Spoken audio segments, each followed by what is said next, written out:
পশ্চিমবঙ্গের রূপকার এবং কিংবদন্তি চিকিৎসক ভারত গৌরব ডক্টর বিধানচন্দ্র রায়ের জন্ম ও মৃত্যুদিনের স্মরণে 1 জুলাই রামপুর প্রবীণ নাগরিক কল্যাণ সমিতি ও রামপুর হরিসভা দুর্গাপূজা ও কালী পূজা কমিটির উদ্যোগে 10ম বর্ষ স্বেচ্ছা রক্তদান শিবিরের আয়োজন করা হয়।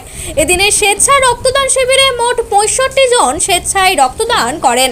এলাকার মহিলারাও স্বতঃস্ফূর্তভাবে এই রক্তদানে অংশগ্রহণ করেন। এই রক্তদান শিবিরের একটা আলাদা তাৎপর্য আছে। প্রচণ্ড দাবদাহে রক্তের চাহিদা যখন তুঙ্গে, মানুষ এক বোতল রক্তের জন্য হাহাকার করে, ঠিক সেই সময় এই রক্তদান শিবির করে রক্তের যোগান স্বাভাবিক রাখা হয়। জেলা ব্লাড ব্যাংকও আশায় থাকে 1 জুলাই তাদের ব্লাড ব্যাংকে রক্তের যোগান আসবে। এদিনের রক্তদান শিবিরটি পরিচালনা করেন শান্তনু অধৈর্য। বাঁকুড়া থেকে সুনীল দাসের রিপোর্ট, RLM নিউজ। পশ্চিমবাংলার মুখ্যমন্ত্রী ছিলেন না, তিনি ছিলেন একজন সারা বিশ্বের একজন প্রতিষ্ঠিত সুচিকিৎসক এবং বিশ্ববিখ্যাত চিকিৎসক। আজকে আপনারা এও জানেন যে জাতীয় চিকিৎসক দিবস হিসেবে আজকের দিনটি ঘোষিত হয়েছে।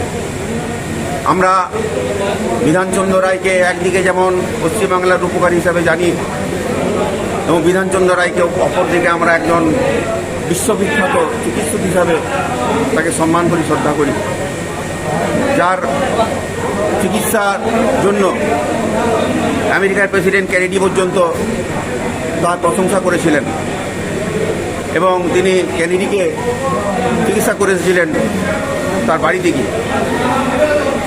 আমরা এই চিকিৎসককে আমরা একদিকে যেমন মানুষের জীবন বাঁচিয়েছিলেন, অপরদিকে তিনি ভারতবর্ষের স্বাধীনতা আন্দোলনের জন্য ঝাঁপিয়ে পড়েছিলেন। অতএব একটা মানুষের যে বহুমুখী যে কর্ম প্রচেষ্টা, তার বহুমুখী যে গুণাবলী, এই জন্যই তিনি ভারতরত্ন হয়েছিলেন। এবং এই মহান মনীষীকে আজকের দিনে আমরা স্মরণ করছি এই রক্তদানের মধ্য দিয়ে। কারণ আপনারা জানেন যে সময় আমরা এই রক্তদানটা করি, এই সময়টা অত্যন্ত গ্রীষ্মকালীন সময় এবং এখানে এই সময়ে ব্লাড ব্যাঙ্কগুলিতে অচলাবস্থা দেখা যায়। রক্তের সংকটের জন্য মানুষ রক্ত না পেয়ে বহু মানুষ মারা যান।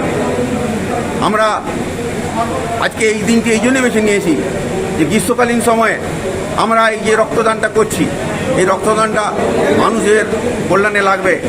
আমাদের প্রবীণ নাগরিক কল্যাণ সমিতি এবং রামপুর হরিসভা সার্বজনীন দুর্গোৎসব কমিটির পক্ষ থেকে আমরা আপামর মানুষের কাছে এইটাই আমরা অনুরোধ রাখবো যে আমাদের মতো আপনারাও সবাই এগিয়ে আসুন। এগিয়ে এসে আজকে এই কঠিন সময়ে, যে সময়ে মানুষের অত্যন্ত রক্তের চাহিদা থাকে, অনেক গরিব মানুষ রক্তের অভাবে মারা যায়।